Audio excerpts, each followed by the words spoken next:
Welcome back. It is Bust Picks, episode 55. 55. 55. Lightning McQueen's number. Ooh. Fastest car in the Cars universe outside of like Cruise. Yeah. Cruise flies. She changed the game. 6 piston cups. That's 6 a deep piston pull. cups. Yeah. Did I go on Wikipedia? I'm starting to become addicted to Wikipedia. That's a whole other. I love fun. falling down those rabbit holes sometimes. It's mainly like not like just fictional stats, fictional sports stats. Okay. You actually gave me the inspiration. You gave me a recommendation to watch a volleyball anime. Haikyuu. Yeah, but Amazing. I started watching it and I was like, oh, it'd be funny because I was already looking at recorded stats. Sure. They recorded all their stats on that entire show on a Wikipedia page. So I'm like, I love fans. I'm like, this is really Fans are the best thing in the world. Best. So shout out to everyone. That's the craziest tangent to start this show off. My name is Dio. That is Don. How we doing? And Don, you got a fact of the day for the Super Bowl weekend. Yeah. Speaking of falling down Wikipedia rabbit holes, do you know about the Providence Steamrollers of the 1916 to 1933 NFL? Is this like a Hunger Games thing? No, it's a real team. Okay. No. Yeah. I think we need to put some flowers on their name right now because they might be the greatest sports franchise of all time. The Providence Steamrollers. Providence Steamrollers. Let's hear it. 1916 to 1924, they were an independent team playing NFL and college teams. What? They were Yeah. in Canada? No. Providence, Rhode Island. Oh, Rhode Island. So they're playing college and pro teams. Ended up holding like a round 500 record against NFL teams. There we Ended up go. doing very well against college. In 1925, got boosted up fully to the NFL. They were just a club of dudes. They're just a club of dudes that just weren't even affiliated. 1925. That's the beginning of the NFL. Yep. Went from semi-pro to 1928. Like they're the Institute in 25, 1928. Went 8-1-2. Won the NFL championship. Shout Beating out to out, Providence. tying the Green Bay Packers in the final game. Wow. But because of record, they ended up winning. Yeah, they didn't invent overtime to football until like the 50s. No, it was weird. People would just tie. It was just tie, and then it was record is how you picked out championships.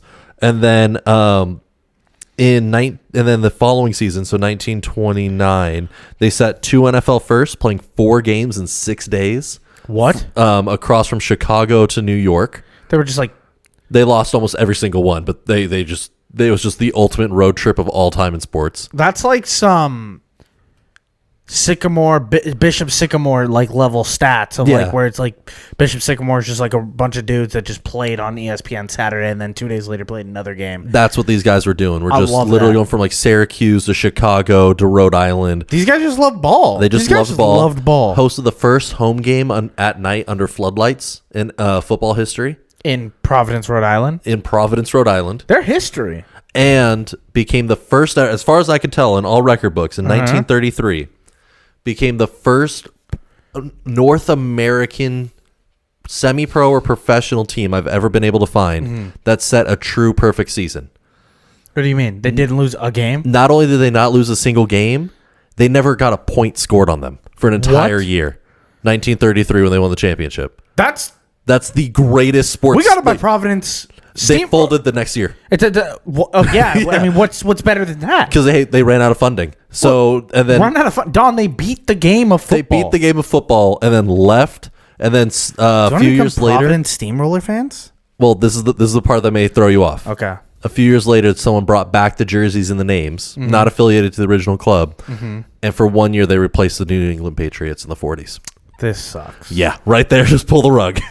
This sucks. You're telling me I got this, but they weren't the Patriots. But they weren't the Patriots. Okay, They're out of different Rhode franchise. Island, different franchise. And it was an unaffiliated. They just brought back the retro jerseys, essentially. The retro jersey and retro names. I hate the Patriots. Because they rebranded from the Steamrollers to the Huskies, and then later in the 10 years after they disappeared, brought back for 1 season instead of the Patriots. I hate the Patriots so much. I'm like pushing the narrative that this Chiefs team, whether they win or lose, are already the greatest team of all time. Like it's already the best dynasty. We'll get ever. into that. I know you're pushing that narrative. I'm already there. But if I could find a Providence I would Steamroller let me know. jersey, yeah, Send me the link. we'll dig. Yeah, that's awesome. Didn't get a point scored on them. Not a single one. We're gonna finish what we started last episode with Sure. report cards. We got 5 more teams we want to talk about. The report cards. Just giving them a ranking between how the season went from F to A plus. Sure. We're going to start with the San Francisco 49ers. This is a team that got hit with a lot of injuries, got hit with a lot of ups and downs. I think they came into the season with a lot of expectations. They had just gotten to a Super Bowl. Christian McCaffrey had just played one of the best seasons of his life. It was bad. It was a rough year. I'm giving them personally an F, but I'm taking it as like you were just sick with a major illness all year. I'm giving him a D-. So that's I'm fine. right around there. I think... Like, not all of it was on them. I mean, the fact that Isaac Guerrero was starting games consistently was kind of a red flag. Debo and Ayuk never saw the field at the same time they'd never played a single snap together the entire season. I didn't know that. Yeah, and Kittle was the only consistent out of their big four. Kittle was awesome. Yeah. It's just... I love Christian McCaffrey, but I think the Christian McCaffrey injury is going to be way more like it's bigger than people want to admit. I'm sorry. It just is. I mean, he came back at the end, so that gave me hope that they figured something out with his pain management. Tore his Achilles. And well, it's I don't think it was a full tear. It's been dealing with like Achilles, like it's a pain related to the Achilles tendon, and like then 2 games later he tore his Achilles. Yeah, so I'm like, I don't know if he's coming back. And then like Brandon Ayuk had a horrific knee injury, and it's like, okay, well. That guy's Debo's bad. been dealing with the shoulder issues constantly. Debo's older and his body is breaking down. And like, how much more time does George Kittle have where he's like elite? And like this offensive line and the defense, and it's time to look at when do we rebuild. And you got to play Brock Purdy after this year. So as I'm looking at the 49ers in a scope, it's kind of like you're at an impasse of like, this is our last year, and I don't think that they're headed towards the right. No, like tunnel. Like I think they're about to make some really intense decisions where they might make some mistakes. I think that's very likely. I hope that they look in the mirror and go, "Hey, we got 2 years to rebuild this. We got a bunch of weapons. We could go get all the draft picks in the world and completely shed." You think Debo would still go hefty on this market? I think Debo could still get you at minimum a second round. I think second round from like. Cleveland Browns. I think a team would give up a second round. I think he's not a first anymore. I think Dallas would give up a second round pick right now for him. Yeah, exactly. So you could get some great value for what you have, and you minimize your injury risks. You don't want to run it back for one more year and still carry all of these injuries. Let's get into the Denver Broncos. I give them an A-. I think Bo Nix played out of his mind. I give them an A. Yeah, there. I think they're very good. I think if they win a playoff game here, they were never expected to win a playoff game, but if they did, big plus. They had to play the Bills, who are a really good team, made it to the AFC Championship game. But I'm really excited for this Broncos team in probably one of the best divisions of football. It's a really good division of football. It's a really tough division of football now. Well, it has been off and on for a few years. Yeah. I think the Broncos overdid the expectations immensely. I thought they were going to be bad. Everyone thought that they were going to be a top 10 draft pick. Coming into the season, 4 to 5 wins was expected, and that was would be like a good year. Exactly. The fact that they had Nick show up the way he did, that defense played out of their minds all year. Legitimate rookie of the year candidate in a stacked rookie of the year. Like before the season, like voting log, Bo Nix really impressed me. I've always liked Bo Nix, but I said it for this whole show. I kept waiting for him to turn into a pumpkin, and a pumpkin never came. No, really, really happy with him, and I like where this defense is headed. Sean Payton's got the boys rolling. He does. The biggest thing, they just need to address running back at this point. Like Williams isn't it? Yeah. Tyler Bidet is in. He's a good change of pace back. He's going to be a great number McLaughlin. 2. McLaughlin's solid, but they don't have a true alpha, I feel. And I think the NFL's now showing you, like, hey, getting an elite running back can really change this whole thing we call offense. It's not just that. I think they don't have a true power back. Like they have anything. They don't have anything in the backfield. Yeah, really. They don't have anything that makes you go, all right, we got to kind of game plan that. No. They got a couple just dudes who, like, sometimes can show you some stuff, but, like, not enough that you're like, all right, we really have to just worry about game planning around this guy. You just sit 4 back and go, okay, throw on us. Yeah. Tampa Bay Buccaneers. are the next team we're going to talk about. I give them a B+. Okay, I give them a B-. Okay. I think the Mike Evans thing felt good, but not enough to bump it. Are we, now that we're a few weeks removed from this? Sure. The Mike Evans 1,000-yard season, this last one's going to always be a little sour in my mouth. It's going to be a small asterisk because it was forced. It literally was the last play of the season for them to get it. but I don't think it takes away from legacy in any terms. That's not what I'm saying. Okay, yeah. I think if you look at this season in isolation, yeah, it's soured, but give it 4 years after he retires, and he's easily in the conversation of one of the greatest receivers of all time. Talk about top 20. Do you think he's a top 20 receiver all time? He's not only been available, but he's been consistent. Let's play your favorite game. Would you rather, Don? Would you rather all time Mike Evans or Steve Smith? Right there, I'd actually say Mike Evans. I like him in the end zone a little bit more. He's more consistent that way. Mike Evans or Ward? Hines Ward? Hines Ward. You take Hines Ward over yeah, and that's my flowers to Hines Ward. That's the nicest thing I'll say to him. Okay. Julio Jones or Mike Evans? Julio, easily. Okay, so you would say Julio's a top 20 receiver all time? I think he's in the I think talent-wise. I don't know if the stats always back it up. He is. I think they are. I think they're there. Yeah, just without just off the cuff. I don't know if he's probably a top 30 stat guy, but pure talent, I think like him and AJ Green or just like Antonio Brown. Would you take Antonio Brown over Mike Evans? I think that's a good line. Because it depends on what you're building your roster around. I think all time you got to give it to Mike Evans, but if we're talking about like a 3-year peak, then Antonio Brown. Yeah, and Antonio Brown. Yeah, if you're looking top 20 all time though, Mike Evans to get. I think he's closer to 20s than he is. That's fine. Yeah, that's still. He had a fantastic career. Yeah, great, and he still has a couple years left in him. Baker Mayfield played really well this year. Yes, we got to see the death of Rashad White, and the emergence of their new Bucky, their running back, Bucky Irving. Their boy. I think this team. The fact that they were projected maybe number 2 in their division with the Falcons hype. Yeah. The fact that Vegas odds dropped them to number 3 after the Saints came out hot. Yeah. Which we found out very quickly. It wasn't the Saints. Yeah. And then rebounding to go win the division still, to be competitive.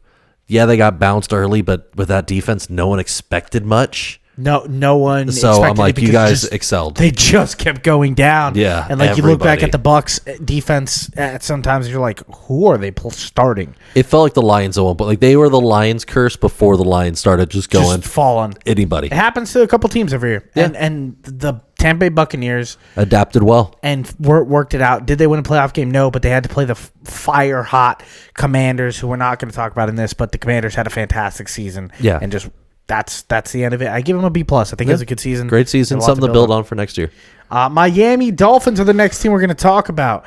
The beautiful team in Miami. Don, a team you were really high on. I was. I thought this offense would be explosive. I thought that they could repeat a lot of what they did last season. So what'd you grade them? D, but it's trending to an F. I'm at D-. Okay, so yeah. We're there. I'm waiting to see the Tyreek Hill. Does he finally officially leave town?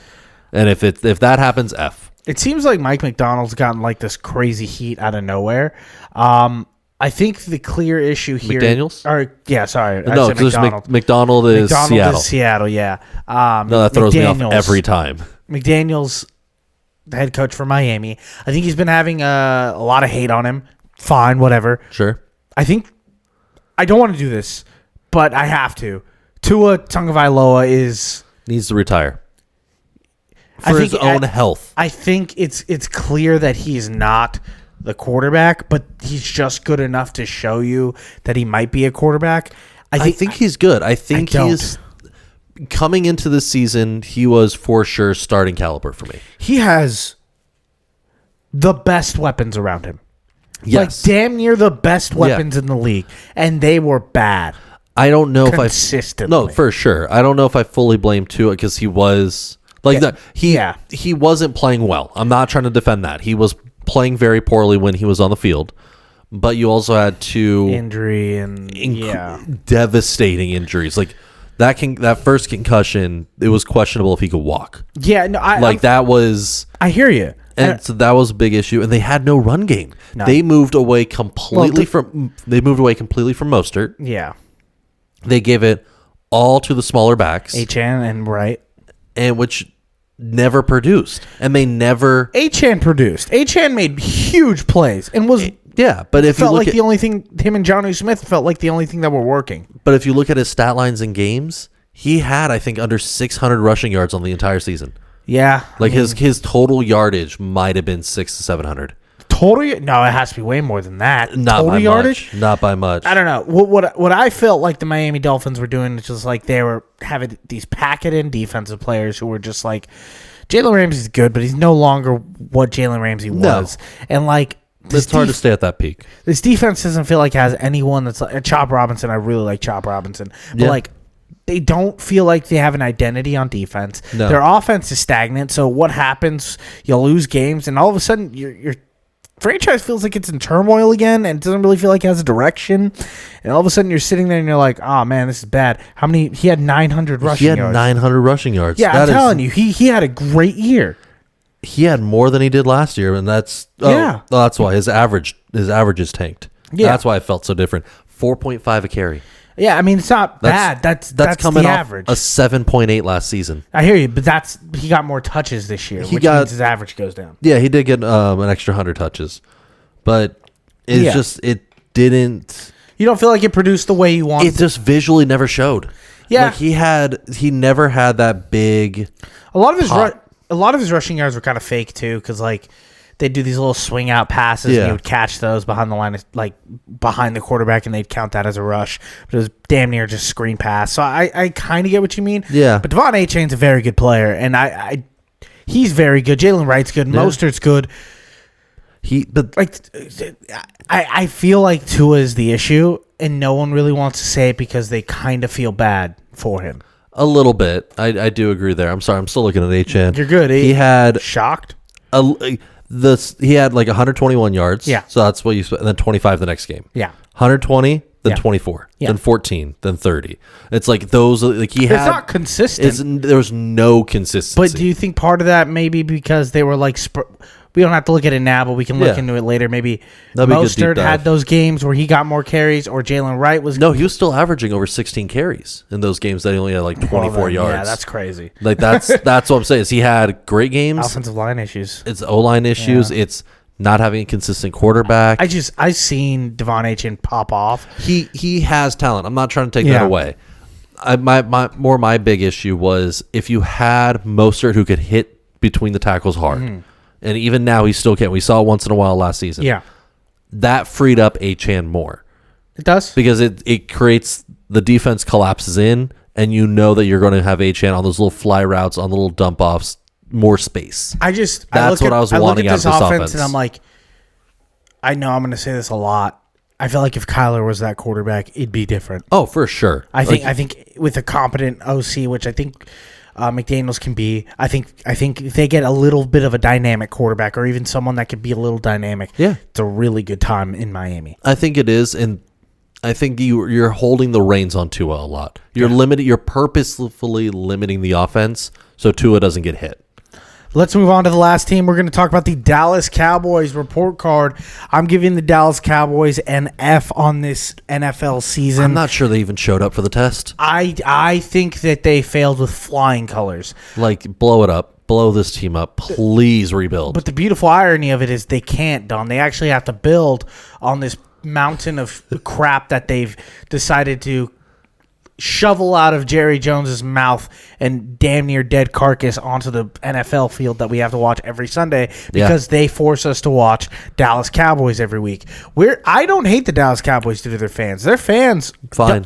Aren't even in like my top 5 most annoying. Yeah, no, they're fine.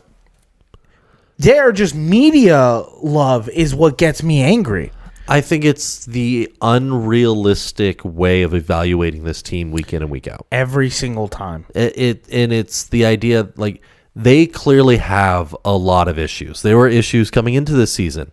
Like, it's Dak having to like go God mode to carry this roster. It's just CD receiving. Like, they have next to nobody else. It's the idea that Ezekiel Elliott was still brought out to be a starting running back. The fact that for over half the season, and no one called for change in any significant way. Like, they were just like, let him. Well, they did make change in a significant way. They fired their head coach to hire their offensive coordinator. No, but it's probably just going to be a puppet for their owner again. It's going to be a puppet again. The idea that Zeke averaged under 2 yards a carry in New England, and they went, he can start. I don't care if it's Jerry re-signing him for a deal. That's fine. That's on Jerry. Well, he was already paying him, but yeah. The idea that Mike McCarthy or like whoever was in charge of personnel packages decided will still give him the starting role. That's my issue. You are a Rico Dowdle believer, though. I think no. My biggest. I don't know if I would put Rico as a top back. I'm not making that argument. But you think? I think Rico is the best running back in that running back room. I agree, and that was my argument the entire time. And you were right. Yeah, it wasn't that I think Rico needs to be a starter on every team. It's just that team he should have been a starter the entire year. The Dallas Cowboys are going to be a team that I'm going to be looking over at a lot during this offseason, paying attention to what trades they have because they're in a weird cap area where they have can't make any moves. And they still have to pay Micah Parsons, which is kind of weird now because there might be a Myles Garrett and Micah Parsons elite pass rushers on the trade market this offseason. That's going to be interesting. We're going to talk about it all. We're going to shift this show a little bit more after this week. So next week, it'll be a little bit more segmented. Sure. You'll feel the change, but we're going to keep an eye on what's happening with those pass rushers. Yes. I think wherever they end up, the Max Crosby's, who's might not stay in Vegas. What's rumored is he that tweet he put out where he's like, I want to go play for a champion. That's what I'm saying. It's like it's not Vegas right now. Myles Garrett right now is also like, hey, I want to do this. TJ Watt, there's TJ Watt's out of he's free, restricted or unrestricted? Restricted still. Okay, but no, he has one more year on his contract, but there's trade rumors. Yeah. I don't think he'll get traded, but they might if someone offers enough. You're telling me the Baltimore Ravens trade a couple players and they end up with Myles Garrett? I don't think that would happen just because it's in division. Yeah, but it wouldn't be shocking that we the Ravens don't chase one of those guys. I think Max Crosby or Micah Parsons. I think just based on divisional. I think the Bills are going to also try to make a move. Oh, for sure. They're going to cut Von Miller and save a bunch of money, and they could literally just transfer that money to Myles Garrett. Yeah, and Von didn't produce anything consistently at all for a while. All right, let's get into Bust of the Week. That's where we're going to talk about the biggest bust of the week. Don, we kind of cheated this week, and we told each other what topics we were doing. Yeah. I'm going to start with mine. Sure. And then we'll get deep into the weird ones. Correct. I want to talk about WrestleMania. Okay. WrestleMania, or not WrestleMania, Royal Rumble. The road to WrestleMania has started. It's when I get back into wrestling. Don starts mansplaining everything to me. I have to watch a couple YouTube videos. It's a good time. Me and Don have a great time. Wonderful. And we did. We watched two amazing... what I think is probably the best Royal Rumble I watched in the past 5 years I've been watching wrestling. I think it was really entertaining, both matches, women's and the men's.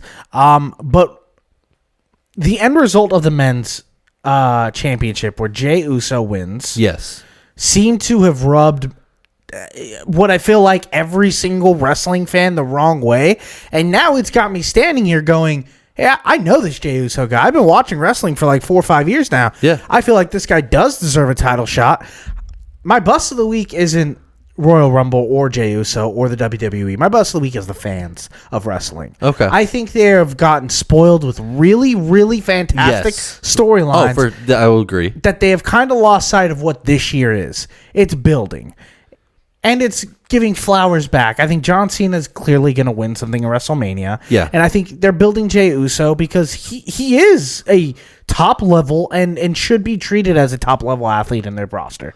I think it's the idea that Jay, as far as my recollection, has gotten 2 world champion title shots already, against Gunther and against Roman. Yeah.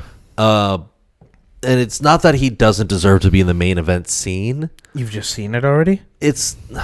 I look at the Rumble as you're setting up one of two things. You're either setting up a major story arc, or you're trying to create a brand new megastar.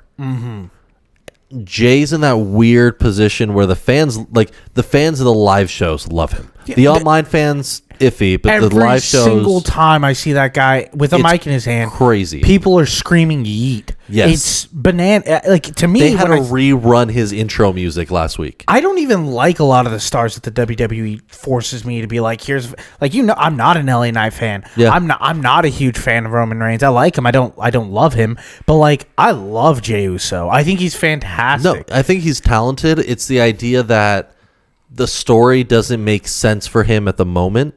And he's big enough on his own merit right now that he didn't need this extra push to get into the main event picture. It just felt like, from what I saw on the internet, Instagram, YouTube, and Twitter, or X, the WWE fans didn't seem happy. Because there was a big expectation of where the storylines were going to go. Yeah. I think that they did a great job focusing on Roman, CM, and Seth Rollins on the outside after those three were eliminated. I think that sets up a better story arc than Jay versus Cody or Jay versus Gunther. Because we've already seen Jay versus Gunther. That's already happened once. Yeah, I think Gunther's just set up to lose to John. Yeah, I think he'll probably get eaten. And then Jay versus Cody doesn't make any sense because they're friends. They're allies right now. I kind of like that. Like, the promos are gonna be like, we're supposed to be friends, we're supposed to be boys, and I think him kind of diving way more into the tribe, getting back into the tribe. That's what I'm hoping they build off of. I think that's clearly what they're building. I am giving Hunter the benefit of the doubt in the booking. Like I do, like you said, I think we're spoiled. Like. Yeah. Wrestling now is the best it's been in my lifetime. I'd argue, like, across the world. Yeah, like not just WWE, but if you look at the AEW, global Japanese luchador, like everything. Yeah, lucha. It's great right now. Yeah. So I am giving benefit of the doubt overall there. The other big issue was Charlotte Flair, but I think that works really well because now the fans absolutely hate her even more. I don't like Charlotte Flair, and that's the point. That's so good. I think that's a cop out. I think being like, it's the point to hate her. I'm like, you're smelling your own fart. That's the way I see it. I think that she is one of the most athletically gifted women wrestlers ever. Yeah. I like a lot of the women on that card, and I feel like they don't get the shot, and I guess that's how some people feel about Jey Uso. I think Charlotte more so because every time she shows up, she gets a shot. But that's kind of the point. Every single time. Is every person who beats her feels like even a bigger star. Like Bianca Belair wasn't the level that she was until she got through Charlotte, I feel. Yeah, I love Bianca. And I think setting her up to being like, all right, who's the next one to go take out Charlotte? Darth Vader. She's their Darth Vader. And gotcha. I like that. They're Roman. Don, who's your bust of the week? I mean, it has to be the Dallas Mavericks for me. Yeah. Like, not only... Coming up with a second bust of the week because we knew this was by far the best one. Yeah, it was a little difficult. I had to reach. Like, okay, so the big trade, of course, let's talk about it with the Lakers, the Mavs, and the Jazz. Everyone forgets, the Jazz were there too. Yeah. The Jazz showed up. Lakers end up getting Luka, of course, Keebler, Morris. They send away Davis, and a first-round pick, and Max Christie. And then the Jazz end up getting Jalen Hood-Schifino and two second-round picks. The Jazz showed up just for participation trophy, I feel, in this instance, which is great. Is that your take on this? That's my take on the Jazz. The Jazz were just happy to be here. The Jazz won without doing anything. So kudos to the Jazz. It was Saturday night. We were in our living room. You went to go to the bathroom. You came back out, ironically, in a puffy Lakers hoodie. Yes. And I had just freaked out in front of our roommate. And I was freaking out. And then you walk in, and I'm like, that's so funny that you're wearing this. Do you know what just happened? And you're like, I have no idea. I had yet to check my phone in the 15 steps. So let's take another step back. I hate Luka Doncic. I don't like him. In fact, when we unveiled our hate list, I officially put him at my number one hated athlete over Derrick Henry. Which is surprising. I don't like Luka for the way he plays defense mostly and the way he acts.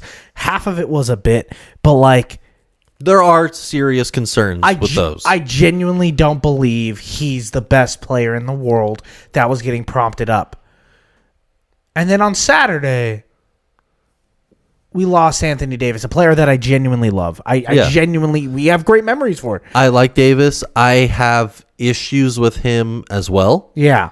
I think he's a soft big man. I think whenever he decides to be play basketball at his fullest potential, he's the second best big in the league and one of the most dominant players in the league. Without a doubt. But it's the idea that I wanted that out of him more often. There's playoff games where I'm like, why are you in the 4? Like you could be. He wants to be a 4. He wants to be a 4, but like you could be a dominant 5 with this setup, and it's just it felt like there was it was personality missing for the I'm going to sacrifice and grind for the team level kind of thing. The second I saw Luka get off that jet and throw up the LA, Bought in. Not only was I bought in, and I'm not. How quickly I became a Luka defender, because like I love the Lakers. A lot of people are like, you love the Colts and you love the Dodgers. I love those teams, but I love the Lakers. Like I find it really hard to say bad things about them. They're consistent for the most part. And I will also stand on this. This is something I can say bad about the Lakers forever. Sure. They have the worst fans in all of sports. There is no comparison that the Lakers fans are spoiled, annoying, and ignorant. They think in all three of those things, they think that they're going to get the best players, and you know what? They do. It kind of works. We do, and it just shows up. Why? Because we live in Los Angeles. I don't know why. But wearing the purple and gold for some reason means something to people. It really does. It means something to athletes. In a world where tradition is getting laughed at nowadays, there's a few franchises that still maintain that level of respect. And it's really, really cool to see that as a Lakers fan. Yes. The entire world hates us. That's fine. I'm used to it. That's okay. My other thing is this. You didn't see this, but I've literally only seen this. The wedding that came to a halt the minute the news broke? No. There was like 4,000 of those videos. No, that was the greatest thing. The weight shaming on Luka Doncic is stupid. Which I did come up with an all-time stupid idea in solidarity. What if I just gained 278 pounds? Not gained. Got to. I was like, you're not doubling. Like you're not over doubling your weight. Which is the overweight they were calling Luka, which is heavy for a guy who's only 5'10", but he's 6'7" and plays in the NBA. He can be 278 pounds. He's more athletic than most humans in the world. Let him be. I'm very excited. I have no idea how this trade went through. No one seems to know how this trade went through. So apparently, from what I was digging up, it was the GM from Dallas that made the initial phone call. To his good friend. Yes. Harrison made the phone call. The Lakers immediately jumped on it, got the Jazz involved. Rob Pelinka. It got done in about 2 hours, is the current, what insider sources are saying, from initial phone call to deal going through to the league. Some weird financials that have come out of this more and more as we're analyzing. Anthony Davis had to forego his trade kicker, meaning Dallas doesn't need to pay him the extra $5.9 million for getting Davis in a trade. Just the 5 point. He'll be fine. He'll be fine, but the idea that he said no, never mind on that. Luka lost $118 million. Luka's no longer eligible for the Supermax next season. He is due for a contract, though. He was projected to get a Supermax in the summer. So there's that a little bit. So it helps both teams financially in a way. Davis is locked up until he's 34. He's 31 right now. Like I'm assuming if he takes his player option, which he's most likely going to do. But weird tie into history for Luka. Mm-hmm.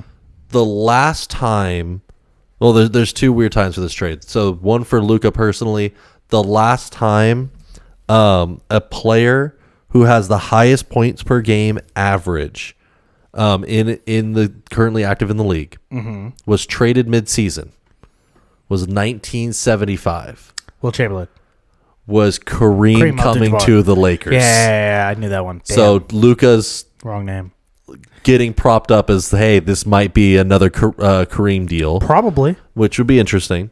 The other one is, this is the first time, as far as I can find, I've tried to dig into it a little bit, in NBA history, 2 all-NBA players were traded mid-season.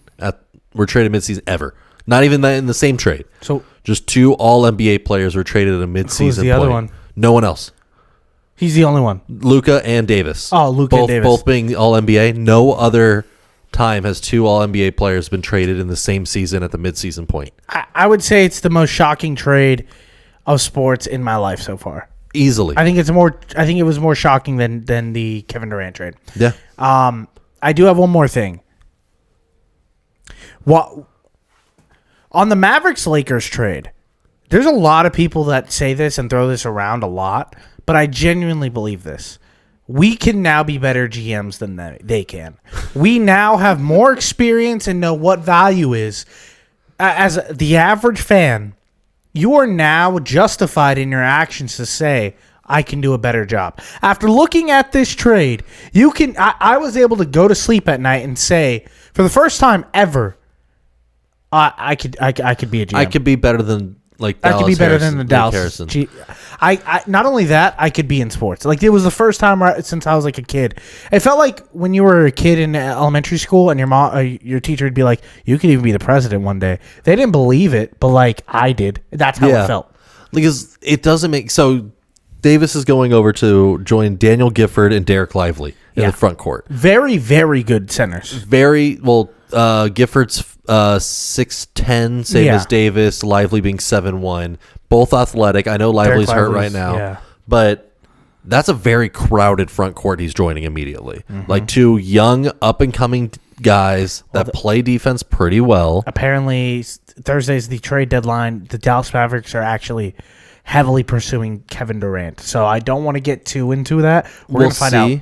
I mean, which goes against everything that set up this trade, because Harrison has immediately come out saying we're trying to be a defensive first team. We're trying to lock down. Hey, buddy. They just got clowned on the internet for like 3 straight days. It makes sense, because who's handling the ball other than Kyrie now? They have no one in the backcourt. I will say Kyrie and AD is going to be really fun to watch. It's going to be a good time to watch, but I just don't see where the logic. He doesn't fill a role that was a massive need to give up arguably one of the best offensive weapons in the league, right? Like currently. Yeah. So I just don't. It. Yeah, just the head scratching of the Mavs is ridiculous. Let's get into play ball, the Super Bowl 59 edition. We're almost at 60, Don. We're going to give you guys all of our bets, sure, our takes on the game, and just genuinely how we feel about this game. First thing I want to talk about, though, these two teams battled their butt off. I don't care what anyone says.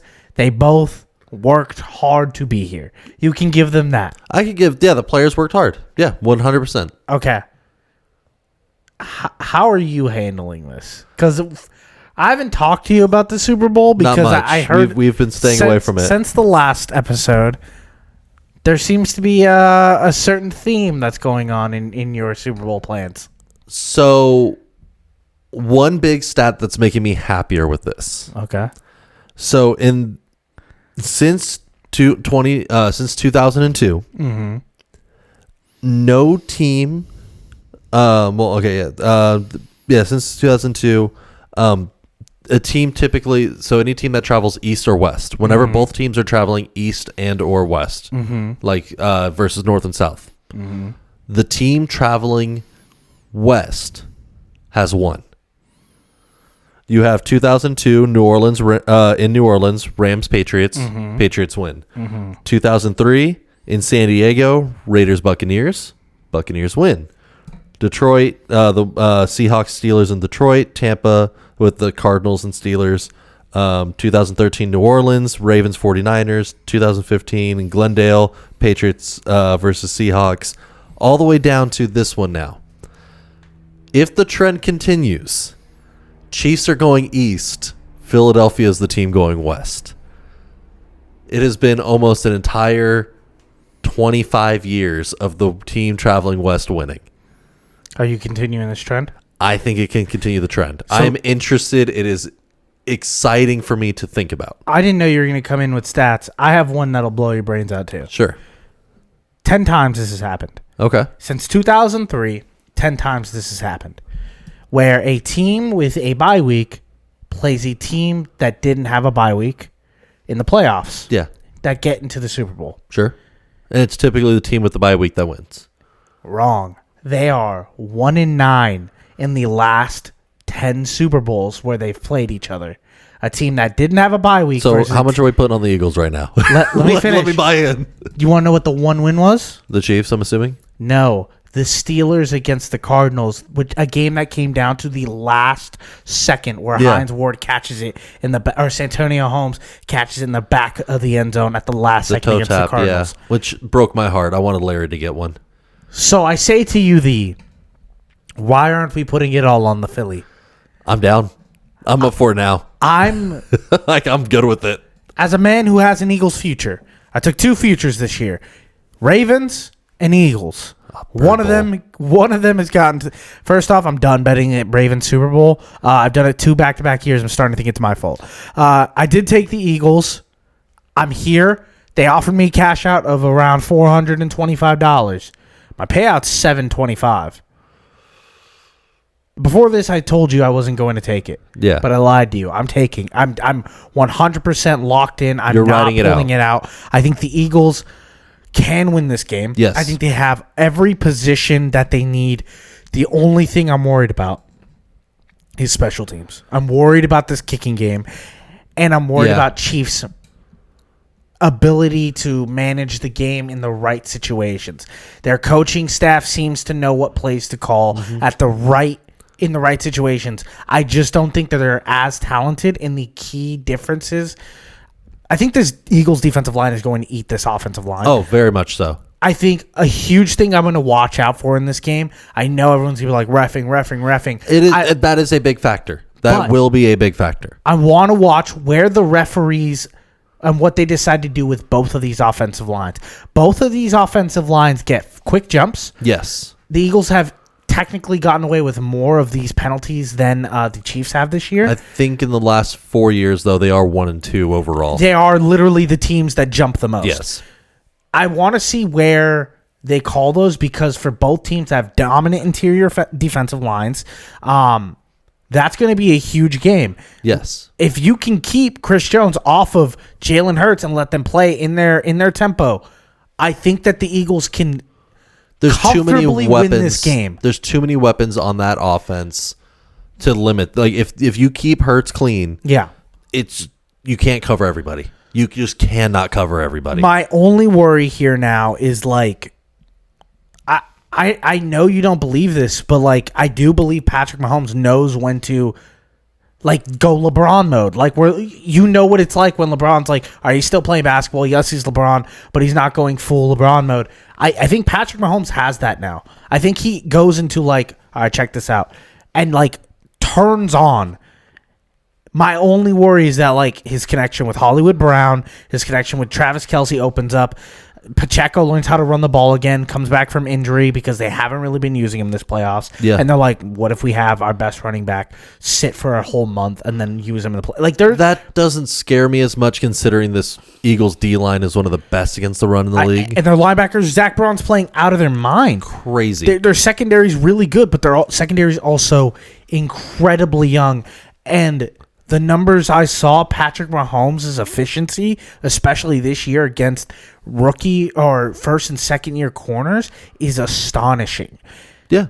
His QBR goes to 120 when targeting first and second year cornerbacks, but that was only with receivers that he had played with more than 8 games. And so let's get into that, because that is something I'm going to be talking about taking a bet on for this game. Let's get into some bets. I'm taking the Chiefs, the amount of Chief weapons with the amount of different Chiefs with at least one reception, under 8.5. So you think under 8 so I think players catch the ball for the Chiefs? I think 8 or less. I like that. Because they only really have 5 main pass catchers. You have Kelce, you have Brown, you have Hopkins, Worthy, and Smith-Schuster. And sometimes Hopkins and Smith-Schuster just don't play. They just disappear. Yeah. That leaves 4 other guys with multiple reception game, more than 2 games with at least 2 receptions on the season. Who are those guys? You have Samaje Perine. You have Kareem Hunt. Yeah. You have Pacheco. Yeah. You have Noah Gray, and you have Watson. Those are all guys that I could. Those are all guys, but those are all guys I could see catching passes though. In the AFC Championship game, all 4 of them ran less than 12 routes and were targeted 2 or less times. Yeah. None of these guys are any focal point of the offense. You would think against the Bills in a close game, they would bring out a gadget play or 2 designed for a Watson, designed for a Pacheco. The last third down, they ran that play to Samaje Perine to get the first down and win the game. I don't think it was designed for him like that. I think it was just a interchangeable, who do we have? Like it wasn't a, It wasn't like this place for Samaje. Exactly. Okay. I think Kareem Hunt could have ran that. I think Pacheco could have ran that. Like Samaje was just the best option of the three. Yeah. But any of those three could have completed that catch. Yeah, I hear you. And so that's where I'm like, you just have to have, and not even all of them. 3 out of those 4 guys just can't catch a ball. Or 3 out of those 4 guys is the max. 1 just cannot catch a pass. Okay. That feels very likely. 8.5 feels fantastic. Yeah. Okay. That feels like a good line because they just don't have weapons. They just don't have consistent weapons anymore. I disagree. I think his weapons have gotten better as the season unfolds. Yeah, but you don't have... They're not they're not elite. They're not elite, and you don't have the volume that you've had in previous seasons. Are you... I'm taking 5 bets. Sure. The way I have been attacking Super Bowl before was... Well, I'm taking more than 5 bets, by the way. Yeah, but like... The way I've attacked it is saying, all right, I'm going to put a bunch of my regular units, and I'm going to scatter like 20 bets. Sure. I said, no, Dio, we're going to get controlled. We're going to lock in. I allowed myself to make 3 silly bets. Okay.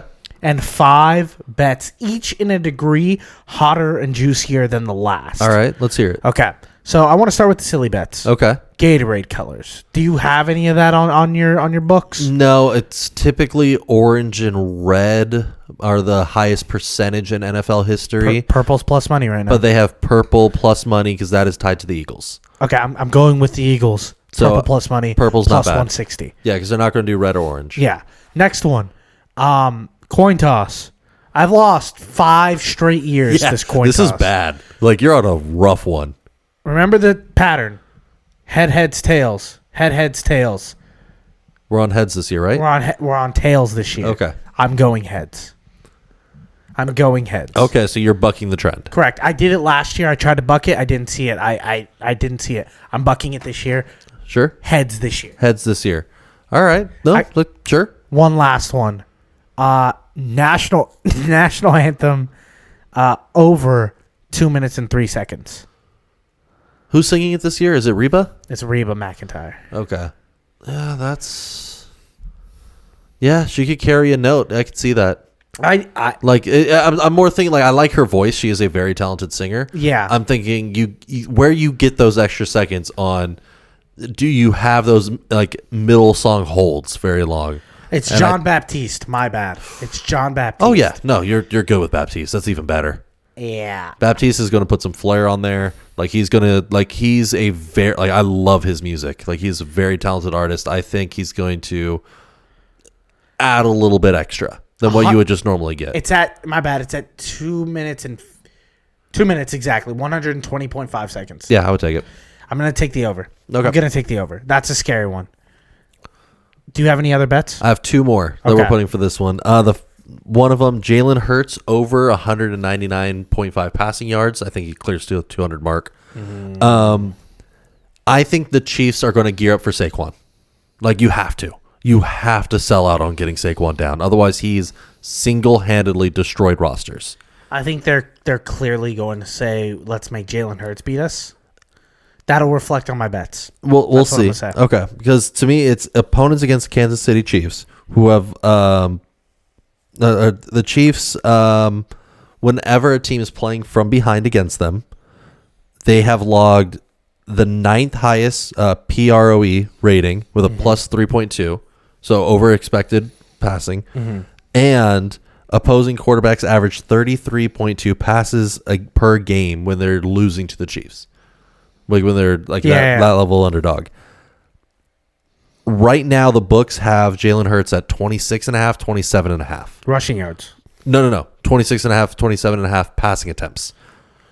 Average on the season's 33 against the Chiefs defense. I like the over on that. On top of that, Jalen Hurts, when he has over 22 passes this year, he's cleared that line. He's cleared the 200 mark 7 out of 10 times. When he has over 22 in 10 games this season, he has cleared it 7 times. And he also cleared that line easily in their matchup 3 years ago. That I go back to the matchup 3 years ago a lot. When I was looking at that's betting. the best historical data we have on these two teams against each other. You're expecting a big Jalen Hurts day. I'm expecting 225, which is pretty average passing. Okay, I like that. Yeah, like that's all I'm looking for. Is he's probably going to throw the ball 30 times. I think he throws the ball around that. Yeah. I think so. I think both those lines are, I would say, more favorable to hit. They're just a little scarier than you would like for the juice that you get. Yeah, I mean, Like, there's not enough juice in that. no, you're squeeze for talking the sweat. minus 120 right now, so it's Yeah. not terrible. It's not terrible, but it's a little scary. You're going to sweat the first half. Yeah, you're gonna be sweating a bit. Yeah. Yeah. But I like that. Those are fun for me. I'm gonna go through my tier. Sure. I have 5 bets, each getting a little bit more scary than the last. Let's hear it. The first one, a minus 130 odd. I'm taking the under at 49.5. I think this game ends around 27-20, somewhere around there. That's still a great game. I think it's a that's good still game. a good Super I think Bowl we're game. getting a good Super Bowl game. But I'm taking the under at minus 130. Then we're going to take another trip down to Eagles money line plus 100 right now. For me, it's plus a little bit more I because saw plus 110 floating around in certain books, so I if you have it could get at it plus for more 100 right now. Okay, yeah, so if you could get it for more, get it for more. Well, I'm not only taking them with my future, which is plus No, what, you could move them 2,500, to like a minus 2 and get better odds. but I'm also going to take them Eagles plus money. Yeah. Travis Kelce to score a touchdown. I think this is Travis Kelce's last game. I think Okay. win or lose, I think this is a huge moment for the Kelce brothers that they can ride away in the spaceship with. It's his brother's old team. His brother's clearly the biggest face in sports media right now, or one of them. And Travis Kelce is a certified superstar, and he's gotten older. He's missing a step. Yeah. A touchdown feels like something they're going to spoon feed him. They're going to try to force it in. 120 is plus 120 is your number. I think that's a great number for that. Yeah, that's at least you get plus money. That's not always there. I'm also taking Chiefs first half. Ooh. So I that's mean, spicy. I think the first half is somewhere around 13-10. Okay. Or 13-14, somewhere around there. I think that's my first half score.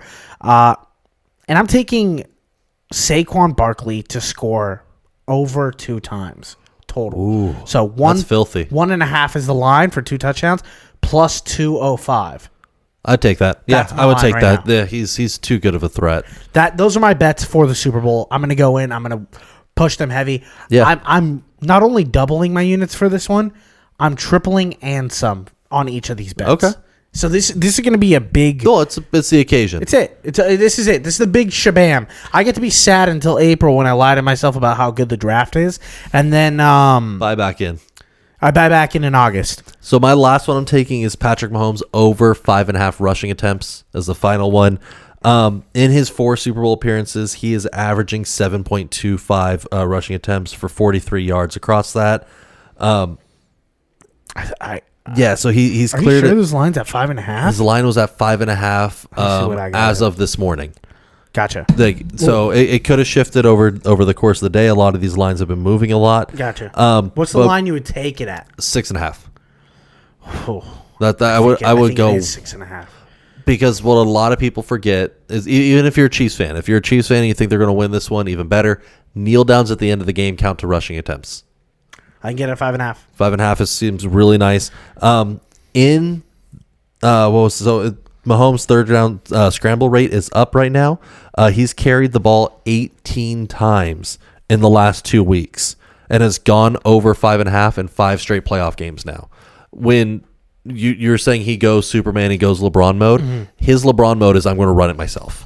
He does not trust his team the same way as he's just going to take it himself. Yeah, he over doubles his rushing attempts in the regular season. When he does it, he is really good at it. Though. He is talented. He is a talented runner. Well, because he doesn't do it often. He's the best scrambling quarterback in the league, maybe league history. I don't know. His ability to somehow never really take the punish. Lamar's the best athlete and does some. I of the don't most think. Well, Lamar dynamic- doesn't fall into a scrambling quarterback. He's a typically. runner. He's a runner. Yeah. He's just he is a runner. Mahomes is a scrambler. Yeah. Like he gets you your 10 and then he gets out of bounds. Yeah. Like that's kind of everything you want. No, that is true, Yeah. and he does that a lot more often in these critical games. A lot of people are taking a lot of sack bets in this Super Bowl. I think these are 2 good offensive lines. I think they're 2 really good defensive lines. As we talked about the refereeing, I think it will be a factor, but I think it'll be a factor in both sides. The Eagles get away with a lot of calls Yes. too. A lot of people don't want to push that narrative, but the Eagles were second in penalty yards as well. So My thing where I'm thinking where I could see this happening is because of how good the Eagles D line is. Mahomes is going to be able to get some roughing the passer calls.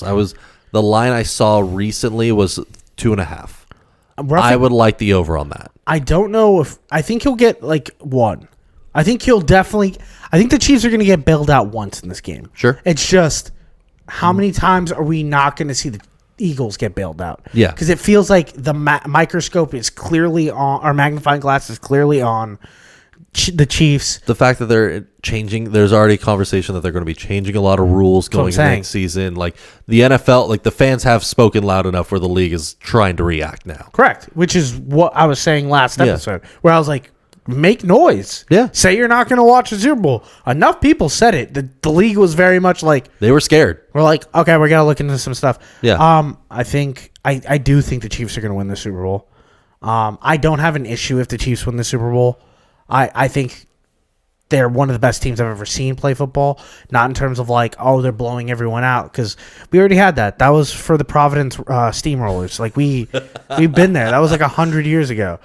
Now I want dynamic, interesting, and likable players, and I know that I might be the only person left on the planet that still thinks that the Kansas City Chiefs are likable, but damn, I like them. And sure, for Philly, I enjoy the fans of Philadelphia. They are the most intense, caring, and like die-hard fans, and you know what? It's good that we celebrate people like that sometimes when it's healthy. And I think it can sometimes be a little unhealthy, but right now it's healthy. Okay. Right now it's healthy. Let's get into the question of the day. My question of the day, Don, Super Bowl is happening. Yes. There's a lot of places the Super Bowl has been. Yeah. Especially recently. But what's a place that you feel like the Super Bowl should go to? A place that deserves a week of like notoriety and care and kind of like gets a spotlight in a way that doesn't usually get spotlight. I have one or two while you think of one. I want one in Hawaii. Hawaii Super Bowl. I don't know if they can handle the fan intake. Maybe not. Yeah, like it would be cool. It'd be very, very interesting. I don't know if they have the infrastructure. I want one in Green Bay. Green Bay would be awesome. My first reaction was Seattle. I thought Seattle too. For a similar reason, where I think it's a unique stadium. Yeah. It creates unique effects that most of these teams are never used to playing in. Yeah. Like you have Lambeau in the winter, which is a crazy fun time. I think in a world where everybody wants like perfect football, I kind of just want like maybe give me a snowball once. Just give me one snowball. Just a dusting, not even a full snowball. Just like a little. Like I just want to see like just the barely white snow on the floor. In the 2000s, we got really good rain and like snow games and Super Bowls and playoff games. Sue me, I want another one. No, those are fun. Those are a great time visually to watch. Similarly with Seattle for me is I want to see the noise change. Like, because you don't have one true home team showing up. Okay. So does that play a major factor? Does it not? Like, I want to see the dynamic change. I want a Super Bowl in Dallas. I think AT&T Stadium deserves another shot. Yeah. To like on the big stage. It is a fantastic stadium. Jerry World has built a beautiful stadium if they could block out the lights. Yeah. And I think Philadelphia would be a really cool place too. I know their stadium isn't the best, but just like the idea of taking it back to this city that's like really passionate about football. And then my number one place I would love to see the Super Bowl, the state where football's from, Cleveland, Ohio. I would love to see it back in Cleveland. I'm iffy on it being Cleveland.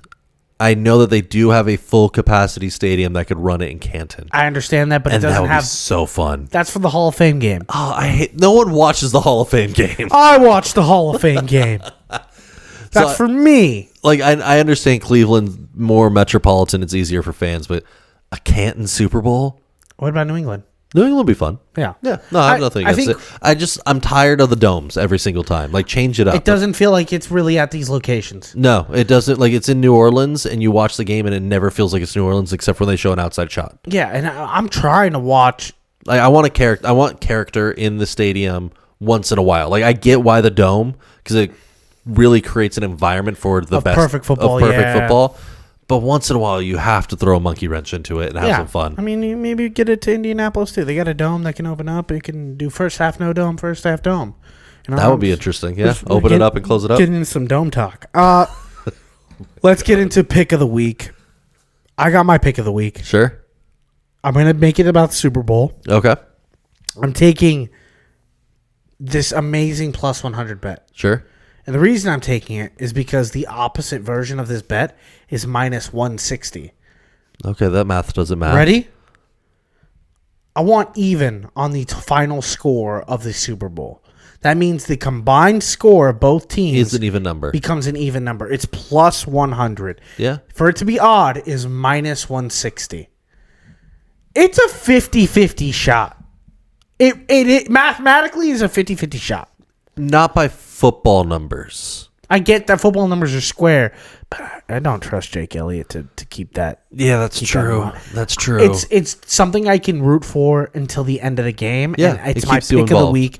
I'm locked into it, and it's something that you can just, here's $100. Oh, cool. I just made that back quick. Yeah. And all they had to do was get it even. Yeah, that's fine. Yeah, it's my pick of the week. For me, I'm taking a plus That and heads. or plus 375.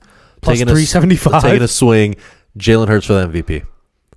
Oh, my God. I didn't even give an MVP. I'm taking Jalen Hurts for an MVP on this.